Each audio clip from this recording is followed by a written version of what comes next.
Hey, is it going to work? We'll find out together. Welcome back to Tailosive Tech live on YouTube. Ladies and gentlemen, today we're talking about where not the iPhone 13 is going, but perhaps where the iPhone 14 is going. But I know a lot of people think every year we're getting ahead of ourselves, we're getting too crazy, but the truth is we know practically everything about iPhone 13 currently, and it's been pretty consistent every year that once we start getting within 12 months of the next iPhone release, we already start talking about it. So that's what's next on our list. We talk all about iPhone 13, and the truth is kind of speculating or talking about what that's going to have right now when it could very easily be announced in all the features and prices of it are potentially confirmed within the next 2 weeks. That's when we start talking about iPhone 14, or at least that's where a lot of the rumors start brewing, because Apple's talking with suppliers. Apparently one is being in contact already, according to the elec, which I can show for you here. This is not a new report, to be fair, that this has been reported on in the past, but it's just once again showcasing that the Periscope lens, which is basically a super duper powerful telephoto we've seen in Samsung phones several times, but in traditional Samsung fashion, very rushed, not very thought out, fairly blurry, not super useful yet. I mean, it's decently useful between the 20 and 30x zoom, but when they say 100x zoom, it's like, yeah, no one's taking a picture at 100x. But their Apple is approaching, I guess, someone called Jawa Electronics, not to be confused with Jawas from Star Wars. Actually, it might be the exact same people, who knows, which is part of Samsung's supply chain to supply optical image stabilization module for the camera. Jawa co-developed the technology with Samsung, which could cause Apple patent problems down the line. Okay. We know Apple's got the best legal teams in the world. They'll be fine. However, Apple likely has its own workaround for the patents, or will end up paying a licensing fee to Samsung. The elec links these latest developments to iPhone modules for release in 2023, but the outlet previously claimed that Apple may use components made by Samsung for a folded telephoto lens for the iPhone models in 2022. So Ming-Chi Kuo what's the term? Collaborated also was suggesting that in 2022 we would get a substantial telephoto lens similar to the Galaxy Ultra phones we've seen in the past, with pretty deep range options for zoom. I don't know if this would exactly push you to 100x, but definitely a lot further than 2 or 2.5x, which is where we are right now. This, to me, is personally why I don't plan on buying iPhones every year after this year, just because I really notice and appreciate 120 hertz on my iPad, and I want that on my iPhone, obviously, but when it comes to camera performance, I feel like we're very, very quickly jumping into gimmick territory or very, very low use case territory, and if the biggest thing the iPhone 14 has going for it is this Periscope lens, that's going to be a harder sell for me. Hey, there's Big Truck Series Review Motorsports. Of course, he came in just to let us know 1 terabyte is all he needs. If in case no one has heard that comment before, 1 terabyte iPhone, Tim, please make it happen. We need to. If that would be a great legacy, right? Like, that was my last video about how Tim Cook wants to end his legacy. He should probably end it with a 1 terabyte iPhone. I think that would be a great way to conclude his career. Jim Jam John says, do you think the iPhone 14 will have 2 telephoto lenses, a 3x and 10x optical, so portrait mode can still use the shorter telephoto? I mean, from a functional standpoint, it makes sense, but this is my other issue with the Periscope lens, is I'm struggling to figure out how Apple can incorporate this on the back of the iPhone without completely destroying how the camera module already looks. For those who don't know, the reason camera modules are so large on especially the Ultra Samsung phones is that they have to, in order to, like they said, fold the lens, you're basically reflecting light inward and having a sensor that takes up more space in the phone, but because it's sideways, you can make the lenses further apart from each other, and that's how you can have, space zoom. You have to make these camera modules pretty dang big. The regular S21 doesn't have the giant super periscope lens, but the S21 Ultra does. So that's why the camera module takes up such a large amount of space. Now, it doesn't look like it's that big because the display is so enormous. But unless Apple's planning on increasing the overall size of the display, trying to figure out how Apple can accommodate all of these lenses, a periscope lens, a standard telephoto lens, an ultra wide. I'm just unsure, especially if we look at iPhone 13 Pro, like the camera module for this little one already looks huge. It's taking up so much space because Apple likes to have a premium phone that has a 6.1-inch display, and then the Max has the 6.7-inch display. So far, Quo has not given us any details on if screen sizes are going up with the 14 series. We're pretty set in stone with what to expect with the 13 series, but 14 sounds like they're going to scrap the mini, and there's going to be two Maxes. So a cheap 6.7-inch iPhone and an expensive 6.7-inch iPhone, and then a obviously cheap 6.1-inch and expensive 6.1-inch. So if that ends up being the case, corroborated, exactly, Jackass. That's the term. But yeah, if they had all of those separate lenses, I feel like it would clutter up the back very quickly, and honestly, I'm trying to visualize how Apple could accommodate a periscope lens, and my preferred reaction would just be that the standard lens, not the ultra-wide and not the telephoto, but, the normal lens in between, that one would get at least a bit of a megapixel boost, and the quality would just be so good on it, and Deep Fusion with the A16 chip, oh my god, that sounds crazy. Deep Fusion with the A16 chip is so good that if you're zooming less than 10x, for example, then the digital crop will not be very noticeably bad, and you'll just do a digital zoom between 1x and 10x. I know that's probably not what people want. They want the option to choose, like, I want a portrait mode that's punched in versus a space zoom that's like 50x or 100x, but man, I'm just trying to imagine that many lenses on the back of the iPhone. It sounds insane. But I'd probably say the same thing a couple years ago. Let's see. Look at your Twitter post for this Limestream. Oh, Tim is saying he made a render for me. Let's take a look.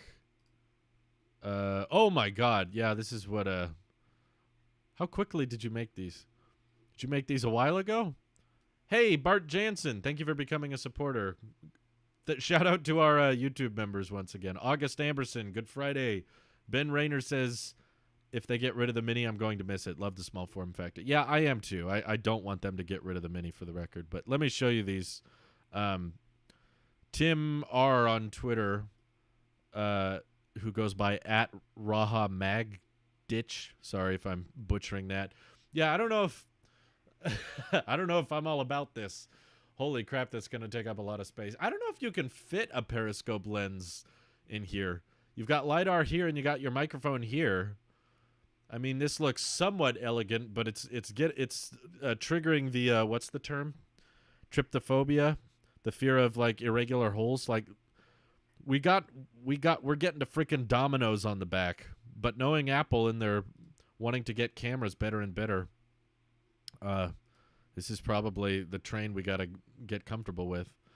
Oh, yeah, Haken Chaudhry as well says, how much do you think a 12 mini can sell for after 13 releases? I bet depending on the condition and the storage, somewhere between 500? Maybe more? Probably not. Yeah, I was going to say probably not 600, but I wouldn't be shocked if you could get 500 out of it. That's the iPhones hold their resale value pretty well. I remember people, I think it was Randy on the podcast, who bought the iPhone 10, and then like 10 months later when the 10s came out, he sold his 10 that he spent $1,000 on for like $900 or something. iPhone 10 in particular held its resale value really, really well. Chris Otham also became a supporter. Thank you very much. Appreciate your guys' support. Yeah, everybody's being bizarrely generous today. Wish they would fix the sun flare issue. I thought I read somewhere that iOS 15 does. Did I read that incorrectly? Let me look that up real quick. I'll try to find it. iOS 15 may give the iPhone's camera fewer green flares. iOS 15 Beta 4 can auto-remove lens flares in photos. So I don't know how successful this is at it, but I think they...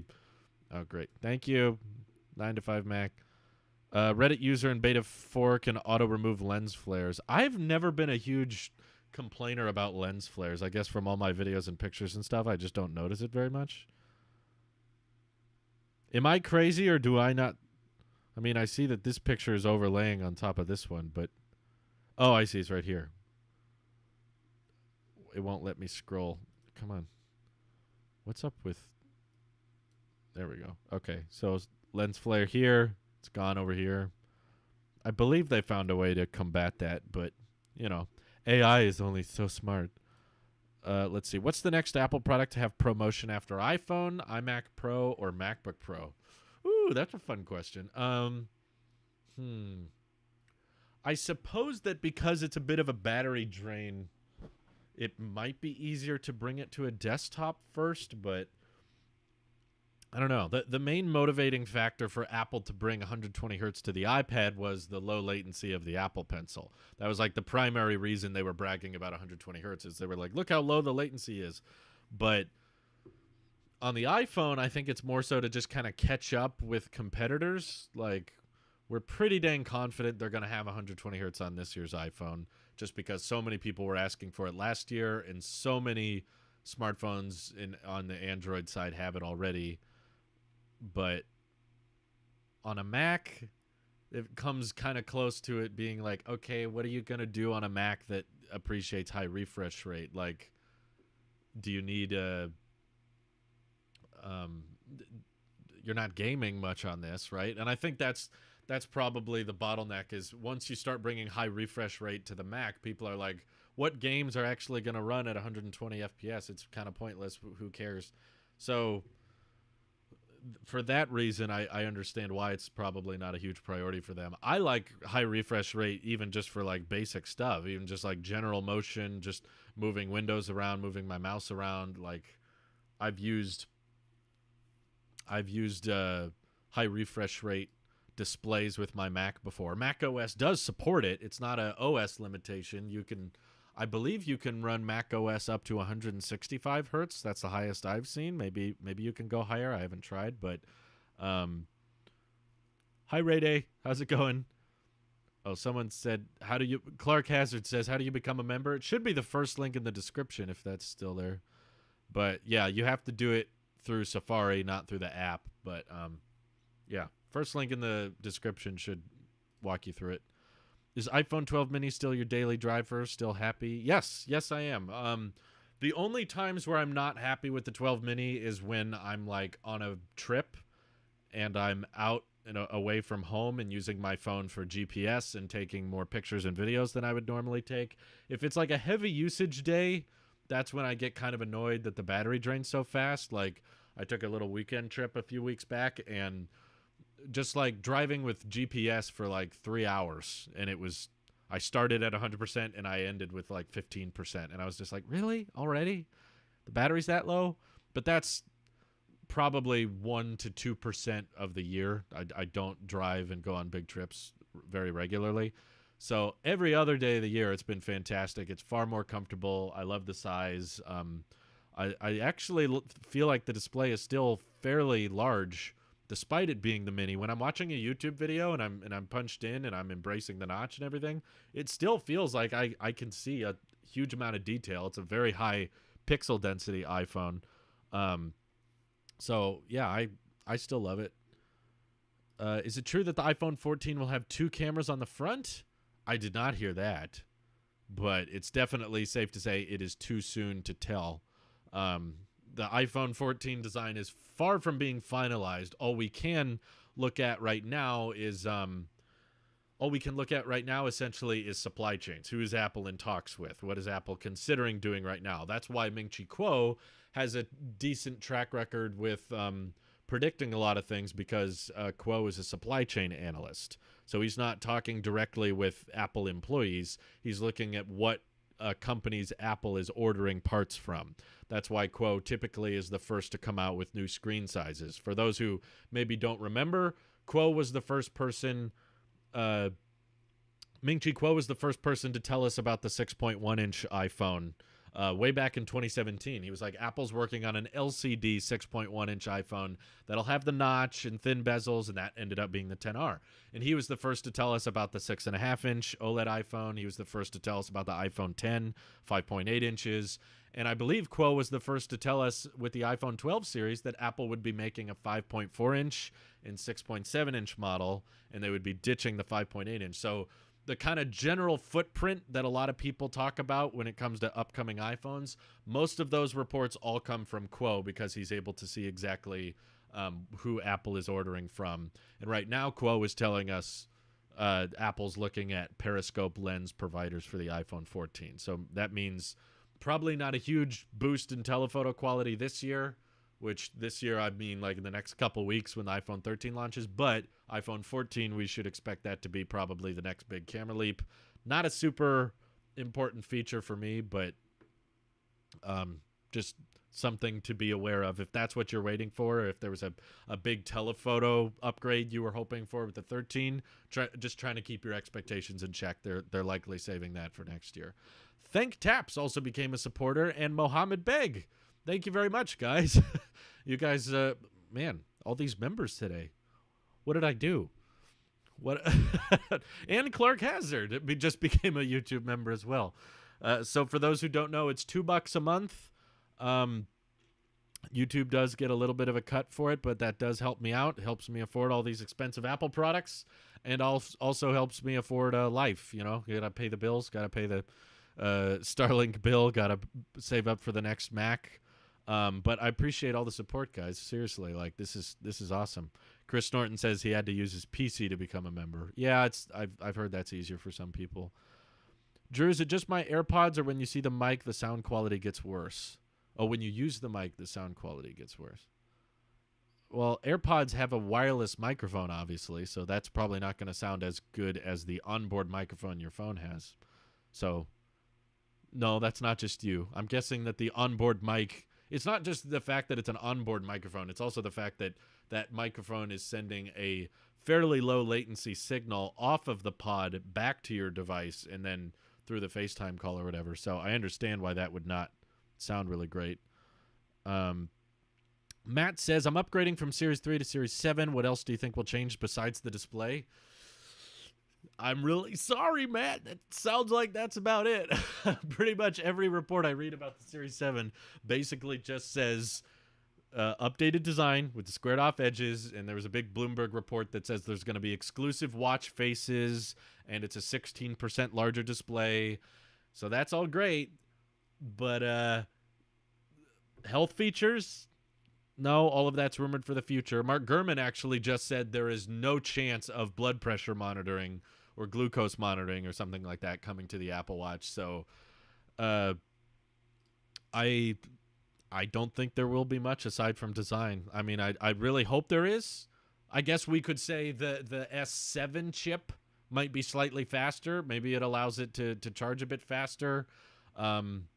Maybe they tinker the U1 chip a little bit to make the Apple Watch easier to find in the Find My app. I don't know. It's all speculation on my part. But basically, from what we've read so far about the Series 7, it's all about the redesign and nothing about functionality. If there's some feature, something practical that your Series 6 doesn't have, it's very unlikely the Series 7 will have it, other than just a larger display. But fashion is important, fashion, especially with a wearable. If it's something on your wrist all the time, I shouldn't say fashion is important. I think I should word that differently. What I mean is fashion is relevant with wearables. So if people are like, hey, what's the big deal? It just looks different. It's like, well, yeah, it's a watch. Watches are fashion pieces for many people.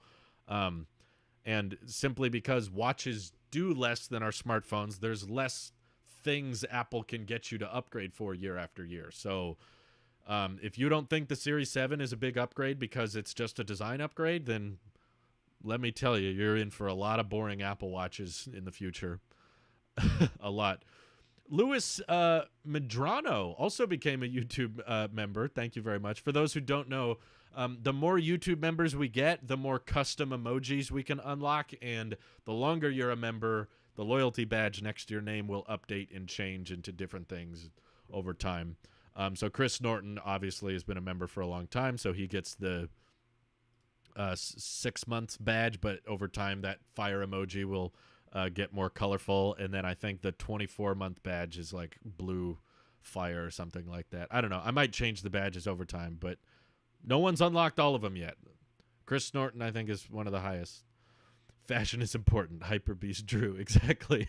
Clark says, I got Apple Watch SE last fall because I do not need ECG. Blood oxygen are always on display, and I'm perfectly fine with it. Yeah, I have only used the ECG a handful of times, and so far I have not noticed it being blood oxygen as well. I have never had any functional use out of it because it's not technically a certified health sensor. It's meant just for like matter of fact, but also consult your doctor. Don't actually use it for that. Bart says Apple Watch often pulls a wild card and people don't see coming. That's true. There have been wild cards in the past, but I don't know. I think we've typically done a pretty good job. I know it's one thing to when like Apple unveils, hey, the Series 4 has an ECG, and everyone goes, whoa, we didn't see that coming. Or the Series 5 had an always on display, and that was barely rumored. I don't think anyone was talking about that before the 5 came out. But then it's a little bit different this year when we're hearing them say, like, it won't have glucose monitoring, it won't have blood pressure monitoring, it won't have this and that. When we're hearing all these reports saying it definitely won't do this until next year, that's what makes me think, okay, don't expect too much functionality to change. Would you use the glucose monitoring even if it came out? I haven't really used any of the new that's came out lately. Well, Randy, you have a Series 4, so I wouldn't expect you to use any of the new exactly. But no, I personally don't have a ton of use for glucose monitoring, but that would be a game changer for diabetics, which I know several, and many of them are super duper interested in finding easier ways to track their glucose levels because that's how they know, when they need to take insulin or whatnot. So I've met several people that have talked to me specifically about my Apple Watch and does it do glucose monitoring. That's actually like I know it's anecdotal, but that's a question I've gotten myself in my personal life a lot of. They're like, can it measure this? And I'm like, no, but there's talks that they're working on that. So they could save a lot of blood checks and a lot of needles and a lot of injections if they had a way for a smartwatch to check all that for them. So I'm sure it's probably way, way higher on the priority list than anything else for the Apple Watch, but I'm guessing it's just more difficult to get FDA certified. Khalil Mirza, thank you for the super chat. I think health features are the most important. That's what makes the Apple Watch what it is. Yeah, I think for certain people, the health features are super duper important. And I understand why you would want to prioritize that, but at the same time, I just mean that from my own experience, I have not gotten like any functional use out of the ECG or the blood oxygen checker. I've technically not even really gotten much use out of the heart rate sensor, but I get it that like you don't need it until you need it, and then when you do have it, it's really, really helpful. But I'll just say I understand why Apple gives the Series 6 all these health features, but simultaneously, I think it's fine to have a cheaper option that doesn't have an ECG or a blood oxygen level checker that's way cheaper. And for people that are just looking for a smartwatch, not for really health purposes, but just for notification management and, fitness, I suppose, like the basics. Also just to have a watch that helps them ping their phone and that type of thing. The SE makes a ton of sense, and I would recommend people get the SE far more often than the Series 6. Basically, unless you know for sure that you need a Series 6 and you're on the fence, just get an SE. But my wife has the 6, and I've played with it. So Randy's played with his wife's Series 6 on occasion. So I guess those features he doesn't use very often, I assume. Ray Day says, my boyfriend's dad just bought a 10R a few days ago. I feel so bad for him. Hopefully it won't slow down for him too quickly. I don't think it will. 10R's not that old. In iPhone years, it's like almost 3 years old. It's pretty dang cheap. It's like $500 for a modern-looking iPhone. Let's see. Mohammed Beg says, Drew, this is off topic, but when do you think Model X Plaid will get the 4680s? Seriously considering getting one next year, 2023. This is not the EV channel. What are we doing? Long time, I'm guessing. 4680s? Probably not next year. Yeah, I'd probably say either 2023 or 2024 in the soonest. But that's not we're not on EV. Save it for the EV stream. There's a lot of legal obstacles and protections Apple might need before they go with glucose monitoring. Yeah, I agree. They've likely been working on it for years. I recall Apple trying to pass all these patents and working really hard to get glucose monitoring in the past, but they still haven't got it, obviously. So I have friends who are fans of traditional watches, and they, I don't know this word. Oh, they bemoan the rise of smartwatches. I always hear you can't pass down a smartwatch. Thoughts? Yeah, I understand, like, why they're frustrated, because, like, for basic, you know, a watch is so much more than a watch for people like that. Like, it's not even really about telling the time. It's like a collector's piece. It's a fashion piece, and it's about how long you hold on to it. And I know people that are like that will hold on to watches for, like, many, many years and that type of thing. It's almost kind of tricky to compare smartwatches to regular watches just because they do so drastically different things. You know, someone like Kevin O'Leary, who buys like probably $100,000 watches and holds on to them because he knows like the value is going to be there, and he knows they're built by hand, and he checks them because he admires all of the incredible craftsmanship, and he loves talking watches with his other, you know, billionaire friends and that kind of thing. That type of person who's interested in watches for that reason, yeah, they're not going to be convinced that an Apple Watch is the right buy for them, because they know the battery health is going to degrade in a couple years, and it's eventually going to stop getting software updates, and they got to charge it every night, and it's produced at massive scale. You know, a lot of people buy watches because they appreciate all of the time and craftsmanship that went into this one specific watch, and it's rare, and it, you know, it has this own character to it. Whereas an Apple Watch, Apple's making millions of those things, tens of millions of those things. So you kind of lose your exclusivity, your rarity, and it's the most common watch in the world now. So you don't really have that wow factor, or, you know, no one's like, ooh, he has an Apple Watch. Wow. You know, they serve almost entirely different markets. So it's kind of stupid to compare the two. I definitely, if you're asking me which one do I think will be the future, I definitely think smartwatches. Like, I think that the watch collecting market is very niche. It's a subset of a market, and watch sales as a whole were probably on the way down before smartwatches came around anyway, just because more people were able to check their time through their smartphone. And before the Apple Watch came out, I definitely had no interest or no need in wearing a watch. I tried a couple of times, and I just didn't see the point. The only reason I'm interested in having a watch now is because of all the other stuff it does. I love the contactless payments. I love unlocking my Mac through the watch. I love unlocking my phone if I have a mask on through the watch, and getting messages through here, and tracking my bike rides, and having all that data when I'm mountain biking. All of that type of stuff, that's what I want to watch for. If all my watch did was the time, I wouldn't want one. My phone can do that. So I understand, like, you know, people collect all kinds of things. It's not just with watches, but that can be one subcategory. I think that as time goes on and smartwatches become more and more popular, which they are growing in popularity, they're still selling really, really well.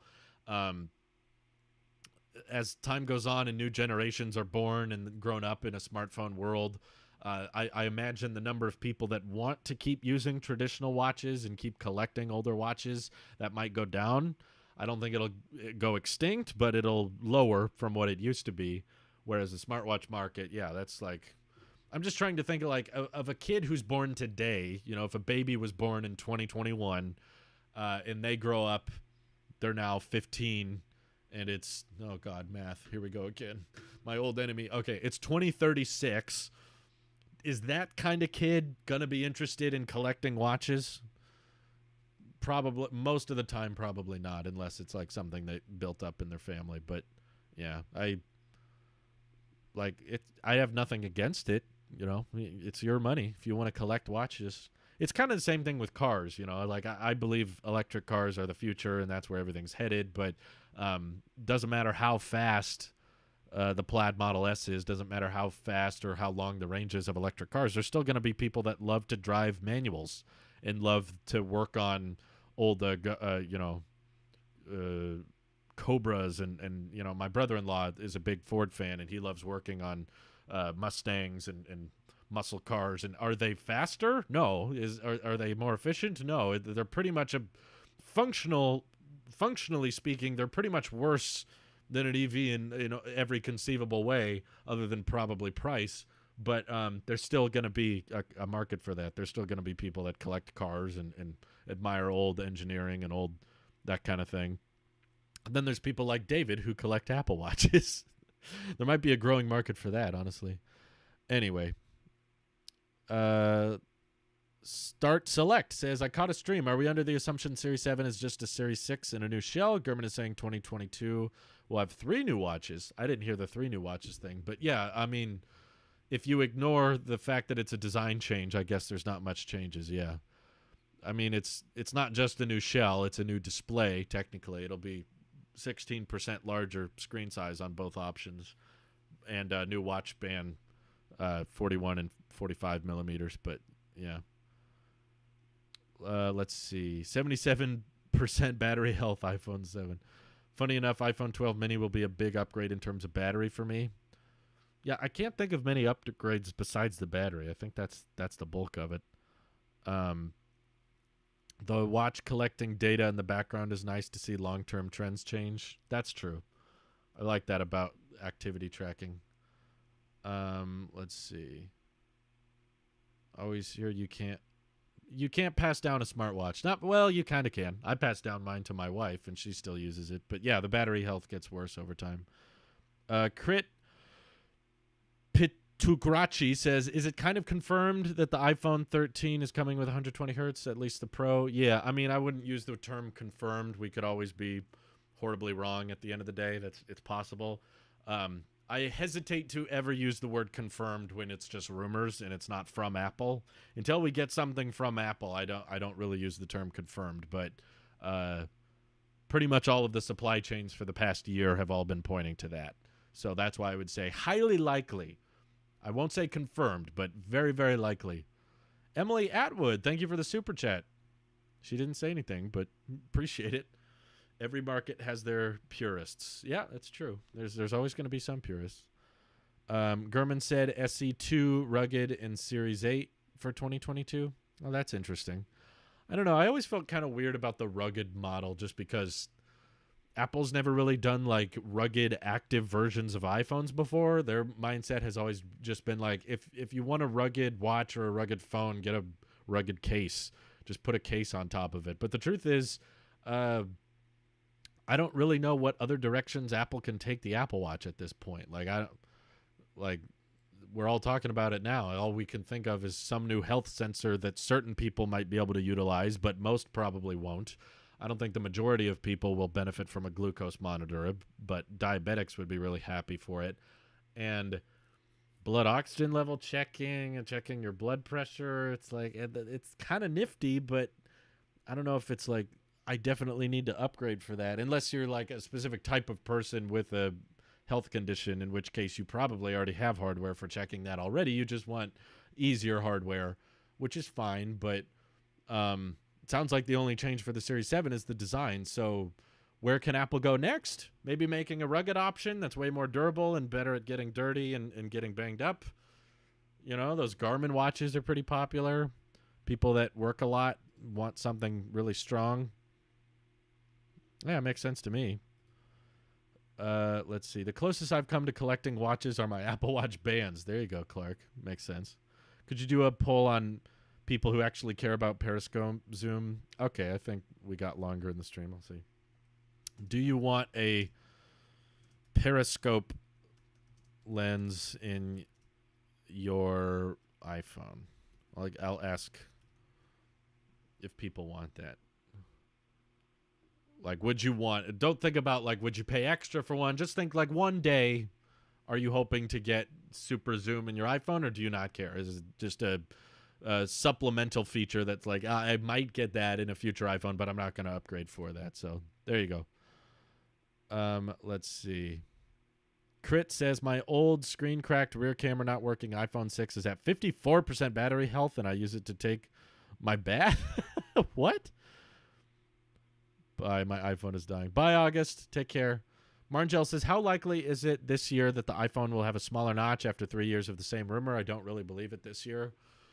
I don't know why it feels more likely this year, just because we've seen a lot of dummy models and a lot of rumors suggesting that the notch is getting slightly smaller. I'm not exactly sure why I think it's more viable this year, but yeah, you're right. We've definitely heard the same rumor every single year. It's going to get smaller. It's going to get smaller. And then it never gets smaller. So maybe this was a good year to save it because it's kind of an S year and the design is not changing overall very much. So they were like, let's not do smaller notch until we need a noticeable design change. And this sounds like the year where they needed noticeable design change. So perhaps they could have done it last year and they decided to just wait till this year. Start Select says, I'm with telephotos better than ultrawide, so I'd love a Periscope lens. Okay, this might be a big enough feature to get people upgrading. Oxygen level sensors are useful in the age of COVID-19. It's great technology in my view. I will agree that they're good, but the Apple Watch has not been proven to be super accurate. Like, that's not how you get COVID tested. It's not like you can go around and go in a place and they'll be like, have you been tested for COVID? And then you hold up your Series 6, be like, look at my blood oxygen level sensor. Look, see? It's high. That means I'm okay. Like, I don't think it's that simple. Don't bash the measurements of how close my glue is on my Magic Watch. I would only like a Periscope if there is still a 2 or 2.5x zoom for portraits and smoother zoom. Yeah, it's going to be a lot of lenses. I like your render, Tim, but I don't fathom. The Periscope lens takes up a lot of horizontal space in the phone. In this render you sent, like, it looks kind of cool. It's a well done render, to just give you some credit for it. I don't, if you're the one who did this, it looks really nice. Like it's laid out correctly, but the Periscope lens is going to take up space. And in the Ultra series, it's actually built into the camera bump itself, and I don't know how you could squeeze a sideways lens in the middle of all this. Also, your ultra-wide camera should not be down here. Ultra-wide should be as furthest away from the center of the phone as possible, because when the ultra-wide is closer to the center and you open up the ultra-wide on your phone, you're more likely to get your hand in the shot. Because this camera module is so large, your hand will probably be in the view of the ultra-wide pretty regularly. So I'd probably want to flip this and this. You'd want ultra-wide up here if possible. 5x telephoto and 2.5x telephoto. Really, just 5? I thought they would go further than that. But yeah. Did you end up returning your MagSafe battery pack? Yes, I did. I was kind of frustrated that it didn't have any way to charge it inductively, and I didn't want to have to keep a lightning cable around, so I was like, you know what? I like the added battery life of the 12 mini, but I'm probably getting a 13 Pro Max in a couple months, and that's going to have really, really long battery life. So, Drew, Samsung Periscope gimmick, Apple Periscope amazing.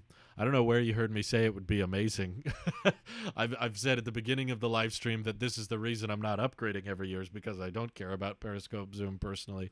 I've lived without the telephoto lens for the past year, so I haven't even had a 2x zoom, and I haven't really missed it much. I can count on one hand how many times I've needed a telephoto lens, and it's not been very regular. So if there was, I'll confirm this once again. If there was a Pro Mini and I could get a 5.4-inch iPhone with a 120 hertz display, I would buy that.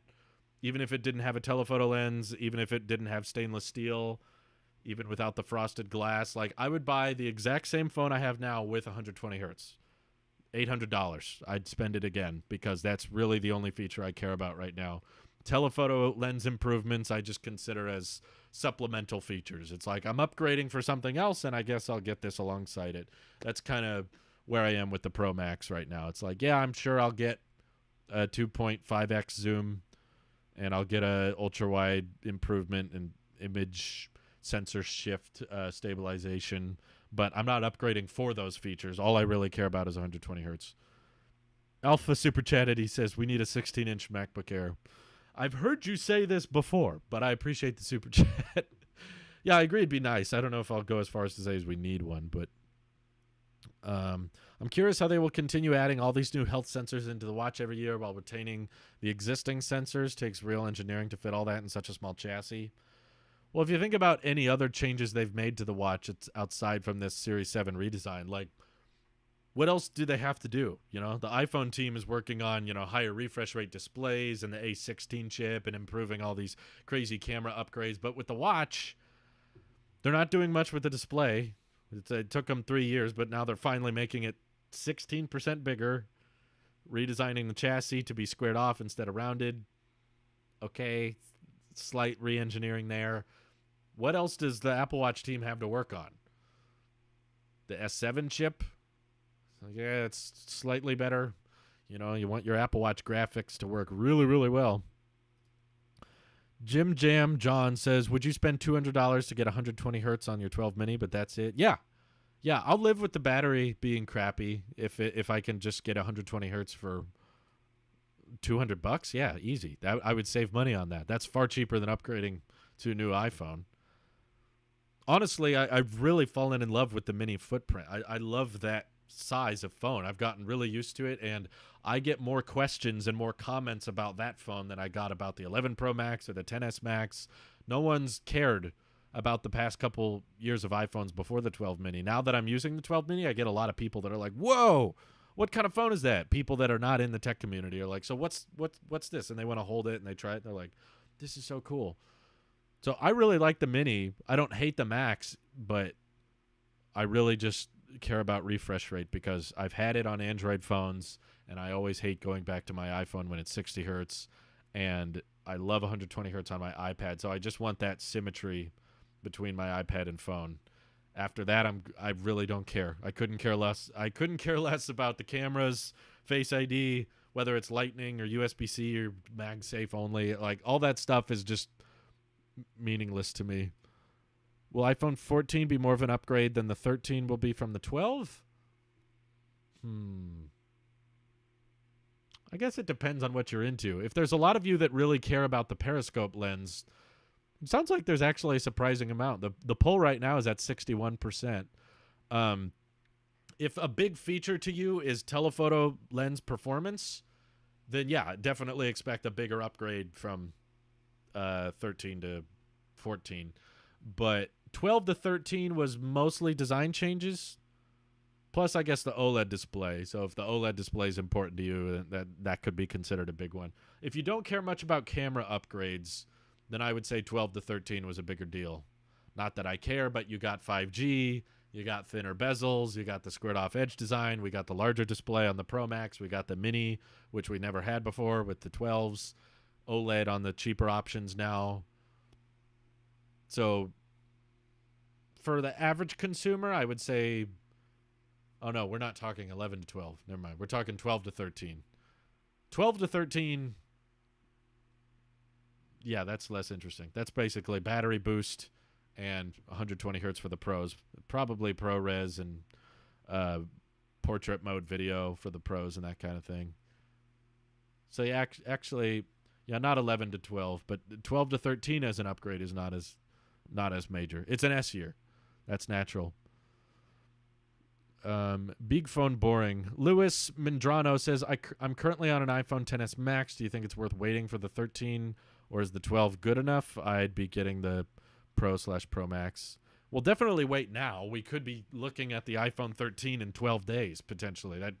The event should be this month, so yeah, definitely don't buy one right now.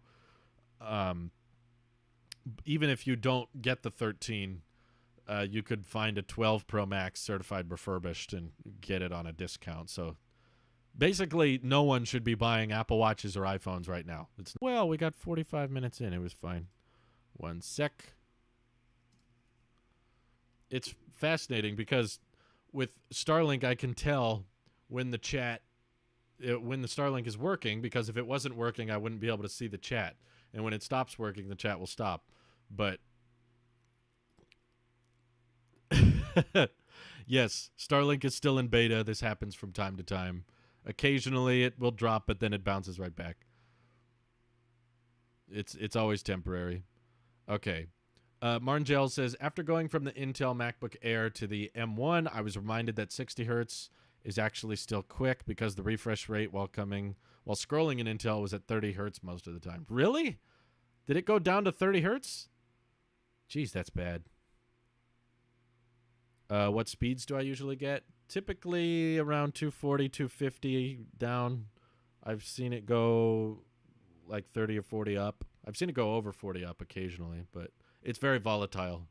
The speeds right now are all over the place. They change on a whim, but live streaming's the only weakness right now. Everything else it does great. I upload all my videos with Starlink. I watch movies with Starlink every night. I watch a ton of YouTube with Starlink. So it's always perfectly fine other than just the occasional dropout for a couple seconds during a live stream. But that'll go away as they add more satellites. They're working right now to get some more up. Anyway, I find it humorous that T-Mobile is giving the iPhone 12 for free now that the iPhone 13 is to come out. For free, I'm sure there's some fine print attached to that. Do you think we will get 8K on all lenses next year, wide main telephoto, or just the main one? Neither. I don't think 8K serves much of a purpose already. In the camera world, it barely serves much of a purpose unless you're filming something that's going to be viewed on a very, very large display. Even a TV is not large enough to be justified. So 4K, I think, is already kind of overkill for smartphone video, but, you know, people do it, so they have the extra wiggle room. But I think we need much more high bandwidth, high quality 4K recording before we start going to 8K. I messed around with 8K on the Galaxy Ultra, and it was not worth it. It was just overheats the phone too quickly, takes up a ton of storage, and it's just ridiculous. Do you think Apple will increase the megapixels on their iPhone eventually? Yeah, but I don't think that instantly results in better performance, because you can get extremely high resolution, very, very high bitrate photos and videos with megapixels that they're currently at. Basically, the problem with iPhone pictures or videos being compressed or not looking high quality enough is not the number of pixels. They've got that side of photography pretty good. That side of things is fairly solid. It's just about capturing more light and not having to compress things as much. Missed your last message? I'm scrolling up looking for it. There's a lot of people, Chris. I'm sorry. I actually don't see it. I'm scrolling way up and I really don't see it. Are you sure the message sent? I'm trying to find it, but I don't see it.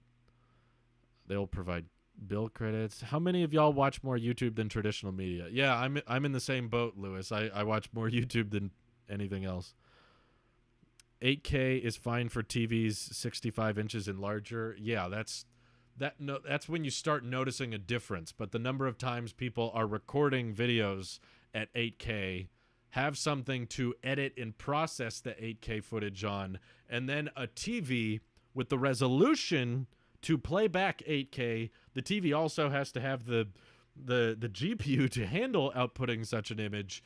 Plus, if you're just talking about airplaying videos to your TV, do you have the internet bandwidth to sustain an 8K image? It's just so much extra work and so much overkill hardware that doesn't really get utilized.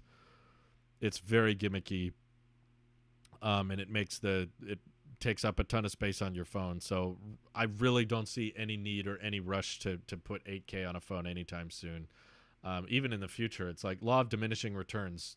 The improvement of resolution on cameras is not linear, or TVs. It's not like just because we've made a switch from 1080p to 4K content, that means that we have to inevitably make a 4K to 8K transition, and then that means we have to transition from 8K to 16K, and that means we have to go from 16 to 32. Like, it's not gonna. The eye can only see so much, and honestly, like, if you look at general market trends for what most content is viewed at, it's generally mostly viewed at 1080p, even though there are 4K screens and YouTube and different services support 4K. Most people, average consumers, are not all. Some are, I'm sure. I don't want to hear like my grandma bought a 4K TV. That's anecdotal evidence. I'm just talking about the general market trend. Most people watch content at 1080p, and they don't really care or notice if something is 4K unless they're really looking for it.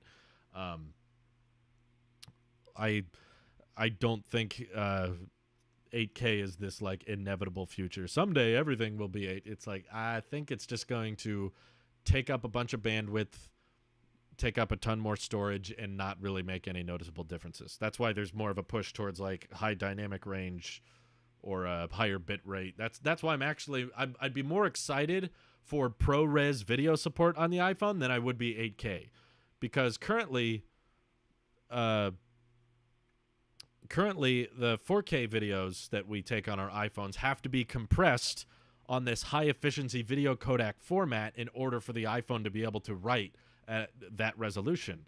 So the footage is compressed. That's why there's like this fundamental difference between like a DSLR taking video and an iPhone taking video, is the compression going on.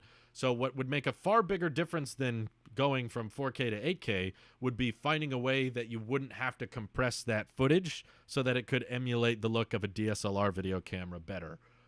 So it's really not this battle of, well, iPhone cameras aren't as good as professional cameras yet. They just need more megapixels. It's like, that's not it. They've got the megapixels. I mean, we've been filming. Come on, Starlink, you can do it. Maybe I should pause this playback thing here. See if that makes a difference. Okay, there we go.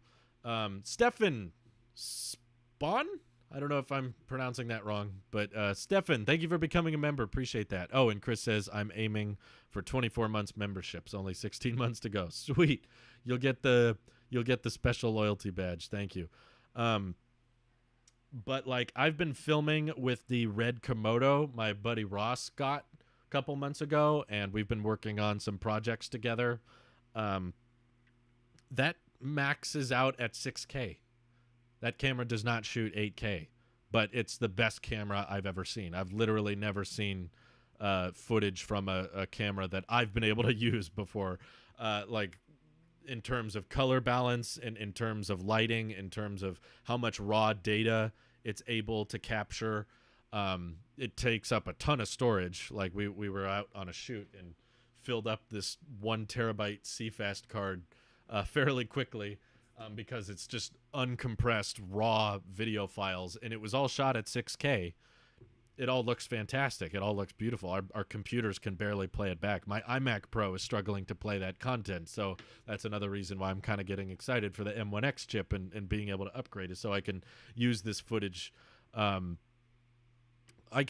has some pretty easy proxy features, so you can just turn down the resolution when you're playing back content from the Red. You can just like play this at quarter res, and it's still really high. A quarter of 6K is still 2K? No, that's a third. It's slightly less than 2K. It's basically 1080p when you play it back at a quarter of the resolution. So I can get it down to the res that I need for it to be smooth, so I can edit it easily in the timeline. But I'm just saying, like, technically, if we're getting all picky about megapixels, the Galaxy Ultra can shoot a higher resolution than the Red Komodo. That doesn't make it anywhere close to being a better camera. Quite the opposite. So, yeah, resolution's not the problem. 8K, I'm just going to go ahead and say flat out is pointless on a phone until we can figure out how to not compress the footage so heavily, which you kind of have to with lenses and sensors that small if you're packing them on a phone. Like, there's kind of no way around that, but hopefully ProRes on the iPhone can change that, which is what I'm kind of excited to see.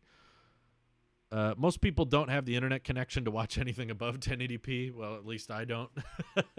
I mean, a lot of people support it, but a lot of people just don't bother. I mean, most content is viewed on phones, and most phones don't go higher than 1080p.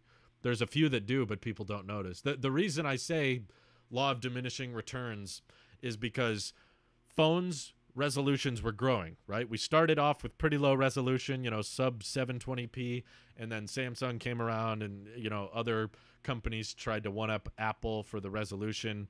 They're like, now we do 720p res. Now we have 1080p in our pocket. Now we have 1440p in our pocket. And Sony even started getting into 4K screens on our phones. How many people bought those? Did they sell well? I don't think so. And also, we saw with Samsung, they brought 1440p displays to their Galaxy S series, but because they realized people didn't notice the difference and people didn't care about the high resolution, they started shipping them at 1080p, and you'd had to go into settings to up it to 4K, or not up it to 1440p. And then after that, because of how little people were upping it to 1440p, Samsung just started straight up opting for 1080p resolution on their more entry-level models, like the Note series and the Galaxy S series. Even on the bigger displays, they just ship at 1080p now because they realize people don't care. People don't notice that. So just in the smartphone world alone, we can see a very clear, the technology came, it existed, we could go further, we could go higher, consumer didn't care, too much drain on battery life, so Samsung themselves went the other direction. Apple too. Apple had over 720p on the iPhone 6, slightly over 720, and then 1080p on the 6 Plus, 7 Plus, and 8 Plus, and those were selling pretty great. And then with the 10R, they went below 1080p again. They went to somewhere in between. It's like 828p. And the 10R and the iPhone 11, best-selling phones. So the best-selling iPhone went from being a 1080p model down to an 828p model. So the point is, the average consumer doesn't care about resolution after a certain point. And I think that what happened with the smartphone market is a reflection of probably how things will go with the TV market.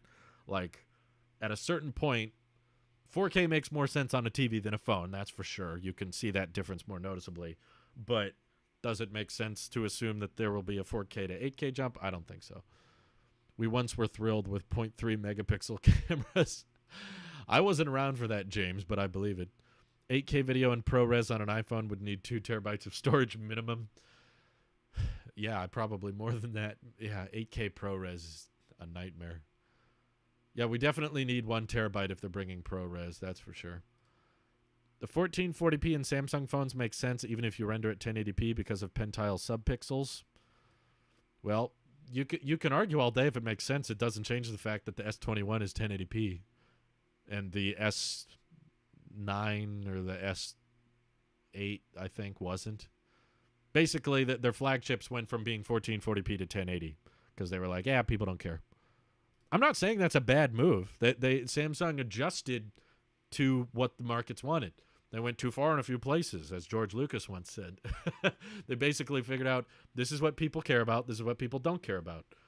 And Samsung, I'd say, is pretty good about that. It takes them a few generations to figure it out, but they were like, the variable aperture on the Galaxy S9, it was kind of technically impressive, but it didn't result in much of a difference in camera performance, so they got rid of it. They don't have it anymore. Or the iris scanning.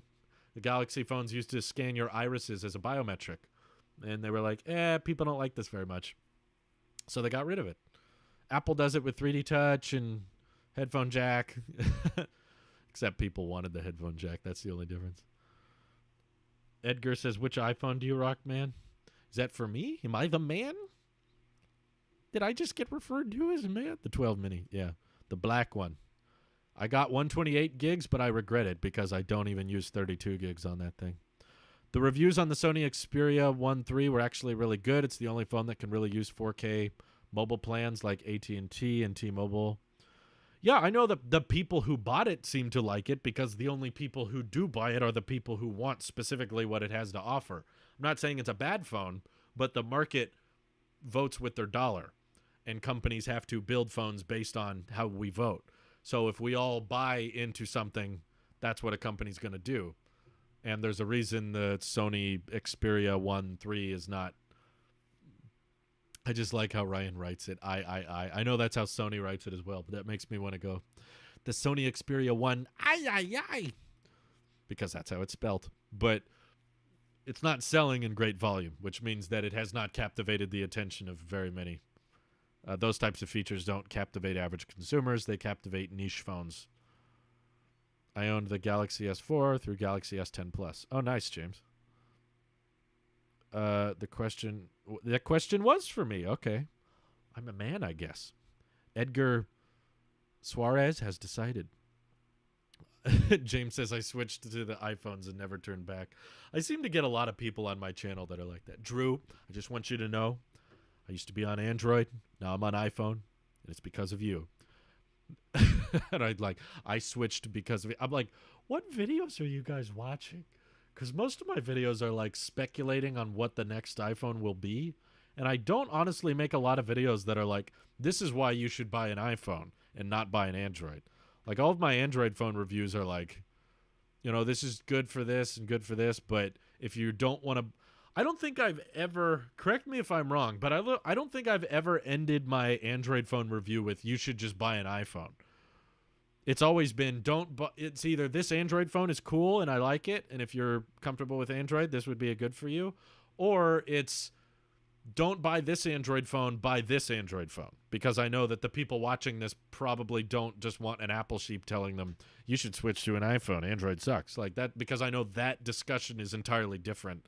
That's like, a lot of people are looking up Android phone reviews because they're comfortable with Android and they're not interested in an iPhone. I've never done videos that are like, here's why y'all should switch. And yet there's all these people who are like, so Drew, I switched because of you. Like, what did I do? Do you delete your vlog footage right after you post it? Yeah. Well, there's no point. It's up there. If I record a vlog, it's now on YouTube. Anyone can watch it. It's stored there for free. I don't need to store it on my phone. There's no point. That's why OnePlus has shifted positions from enthusiast to the more common denominator. Yep, exactly. That's another classic example. OnePlus used to be way cheaper. Now they've kind of turned into the flagship market. Tim says, Samsung is actually not good at all at figuring out what people want. That's why they do so much stuff people don't care about. Apple is way better at this. They only went back a very few times. I don't know if I completely agree with that. I think Samsung does a different approach. Apple kind of thinks through things and doesn't implement them until they've ironed them out, and they're very slow to introduce a lot of things. Like I've said before, and I'll say it again, Apple was slow to adopt wireless charging. I think they should have had that figured out by the time the iPhone 7 came out. The tech was there. The tech existed. It was all ready, but for some reason they just didn't get on it soon enough. But Samsung's approach is to try basically everything. Throw everything at the wall and see what sticks. You know, Samsung was kind of doing big phones before Apple was, and wireless charging and OLED displays and the no home button going all in the curved corners with the Galaxy S8, that kind of thing. A lot of people really love the Note series. I'm not saying it's most people, but like there's a lot of demand for people that like the S Pen and want to use a stylus when they use their phone, and Samsung figured that out. Of course, Samsung tries a lot of things that doesn't work, whether it's folding phones or the curved phone and the Galaxy Flex and the Galaxy Round, and you know, there's all kinds of things they try that don't work out, but they definitely push the boundaries. Samsung has a really impressive hardware team, you know, that they're able to find a way to mass produce a foldable phone. Even if at the end of the day it ends up being kind of pointless and not that many people like it, it's still technically very impressive, I'd say. As a tech fan, as a guy who's kind of interested in tech products, I was very impressed by the Z Flip and the Z Fold 2. I was like, it's amazing that we have the tech to do this. Is it a product that people should buy? Probably not many people should. It's not really something I'd recommend to my parents or my wife or grandma. You know, those people do not need folding phones. Is it more cost effective to upgrade every year in your country? More cost effective than what? Than like holding on for a long period of time? I doubt it. I think I haven't gone down the rabbit hole to figure out how much money you save by selling your iPhone every year and trading in for the next one. But my guess is if you just buy one iPhone every 4 years or 5 years, you probably spend less money overall, even if you don't get much back for it. Let's see. Randy says, I would have tried Samsung if I wasn't into Apple like that. Yeah. Apple's good at giving us what we want before we know we want it. Yeah, lots of people have said that, Stephen. James says, I started watching you before I owned Apple products. I wanted to try to find reasons to dislike Apple. You never gave me a reason to dislike Apple. Oh. I wanted to try to find reasons. That's an interesting way to look at it. Why do I hate Apple? Watches the videos. Crap. I'm not sure why I hate Apple. In fact, I complain a lot about Apple, to be honest. Apple is way too slow with everything. It would be a reason for me to leave. Life's too short. Well, life's pretty short, but I don't know if that means life's so short, buy a Samsung. I have a pair of Sennheiser 6XXs and the AMP and all, but only real use for them when I'm doing homework or office work. I'm just relaxing and watching YouTube. I prefer my AirPods Pro, more convenient. It's interesting you bring up AirPods. It's almost as if a tech video about AirPods is about to drop in 9 minutes. What a coincidence that would be. Who could possibly see such a thing coming? You mean upgrading iPhones? I still don't understand. Like, more cost-effective than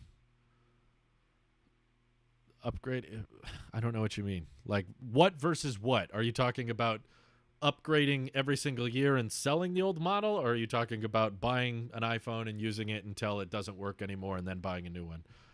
My guess is that overall it's cheaper to just buy an iPhone until it stops working and then upgrade. You'll probably spend less that way.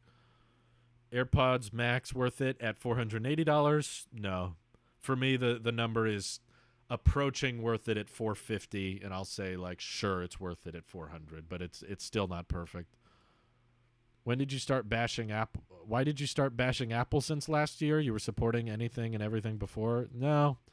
Boaz, I don't think you've watched my videos very closely. I've bashed Apple pretty much every year for something. It's just that those videos don't get remembered as frequently.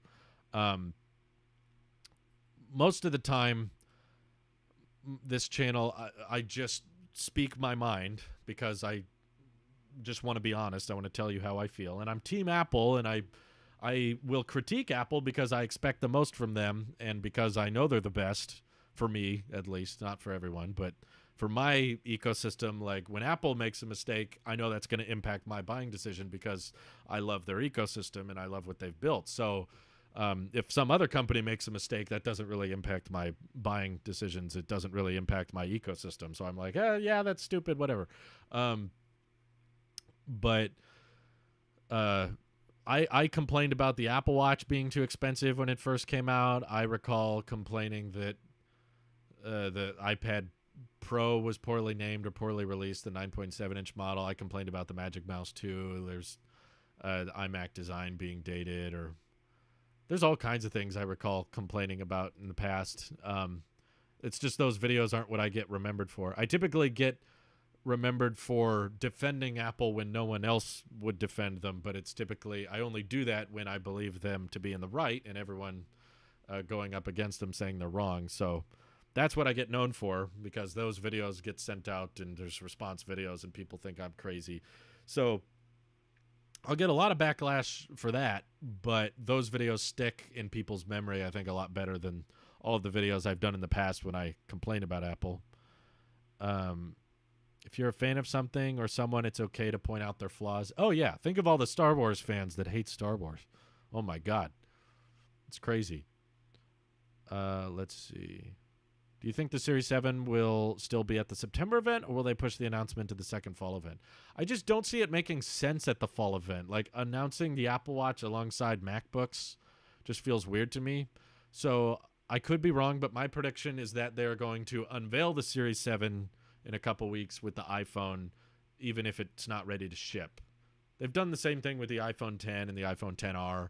They unveiled them in September, but they weren't ready to ship until October or November. You know, they unveiled the iPhone 10 mid-September, but it did not ship until November 3rd. So they seem to be comfortable unveiling something and then saying it won't ship till later. So I think they'll do something similar with the 7. Just because it's an iPhone accessory, it should go hand in hand with that. The Nintendo fans that know that Nintendo hates them. Yeah, there you go. I'm sure that there's more videos of me liking Apple than disliking Apple. It's just that when you're watching more recent videos, they stand out in your head more than the videos that came out 2016, 2017. But I still recall complaining quite a bit.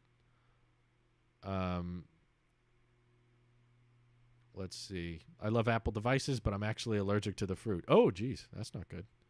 I used FaceTime to talk with my father. It was a way to always see him, even though we were 600 miles apart. Yeah, I've known a lot of people that have literally just said they switched to Apple for FaceTime alone, which is interesting. I'm curious of the power that has to just be like a simple, easy integration of video chat that doesn't require much extra work, just for the fact that it locks with your phone number and you don't have to download some third-party app and have a different email and a different password and make sure the other person you want to call has the email and a password for that application. It's like all that work. People just want it to boot up and they can call their contacts. Marngel says, you're part of the reason why I don't use Windows laptops today. I keep hearing that. I just want to know what I did. What did I say? Because I don't recall doing a video where I'm like, stop using Windows laptops. I'm just like, Windows sucks for me. It broke when I was trying to do a gaming stream. You guys hear that and then cancel all your Windows laptops because of that comment? Like, what did I do? If I have an iPad Air 3, would a new Update Mini be a good upgrade? If you don't need a keyboard case and you don't want to use the original Apple Pencil, I don't know, Ben, if you got the OG Apple Pencil, but if you don't, then yeah, I think the Mini 6 would be fantastic. It's probably the best iPad of the year. I'm really excited to try that, actually. I think that's going to be a really comfortable footprint that still runs iPadOS, and the value will be really, really good. Lois says, I've been waiting to get an Apple Watch. Is the Apple Watch 7 the one to get?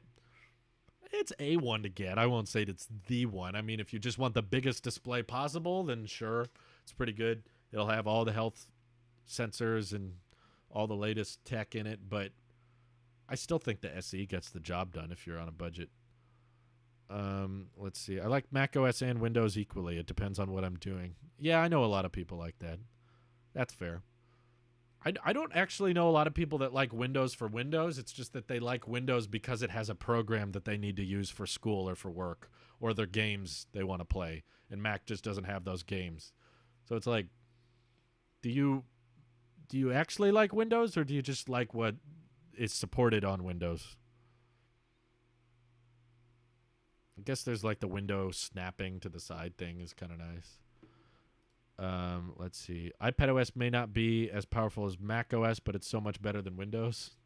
I don't know if it's more functional, but probably gets a couple things right. You made multiple rants on Windows devices like the Surface Go and showed me just how flawed Windows 10 was and how much better macOS was. After trying Mac myself, I stuck with it. I don't even remember that video. I use Windows for my build for gaming. Yeah, if you're building your own computer, you don't really have much of a choice. You've got like Windows and Linux. Let's see. So Air better than 2020 iPad Pro? No, certified refurbished all the way. No one should be getting an iPad Air 4 right now. As long as there's certified refurbished iPad Pros that are starting at $500, you can buy apps on macOS for that snapping to the side thing. Well, I'm not going to spend money. It should just do that. You know how stupid you're going to feel if you spend money on that app and then Apple updates macOS 1 year and now it supports it? I actually get the Steam Deck. I use Macs for everything, but I've always wanted to play PC games, and it seems like it'll be good for it. Yeah, I talked to a few friends in my personal life that actually were really excited for the Steam Deck. I don't know much about it, but it just looks like a Switch, but uglier. I'm in the UK. iMessage and FaceTime isn't as big a thing here as it is in America, so I've never quite gotten the full hype that goes with it. It's good, but it's not a deal breaker here. Yeah, pretty much everywhere outside of the United States I've heard is all in on WhatsApp. And my father-in-law doesn't live in the U.S., so he uses WhatsApp for everything. And he visited a couple months ago, and when we were introducing him to family and everything, and he wanted to keep in touch with family members and stuff, he was always saying, like, "Are you on WhatsApp?" And everyone was like, "What? What app?" You know, that's the joke, yeah. But everyone was always just like, "What do you mean WhatsApp? I've never heard, like, hardly anyone uses WhatsApp in the US, but overseas, like, everybody uses it. In the US, iMessage is incredibly common and very popular. Hey, a new video just dropped. It's time, ladies and gentlemen. It's been fun. I appreciate all the super chats and new memberships we got, but I got some things to get working on now next. And how can I grab this link here? Thank you. I'll post the link in the chat so you guys can check out the AirPods 2 video. I've had a major breakthrough with switching back to AirPods 2, but I'll talk more about it there. Thank you all for tuning in. Hope you have an excellent rest of your day. Bye-bye.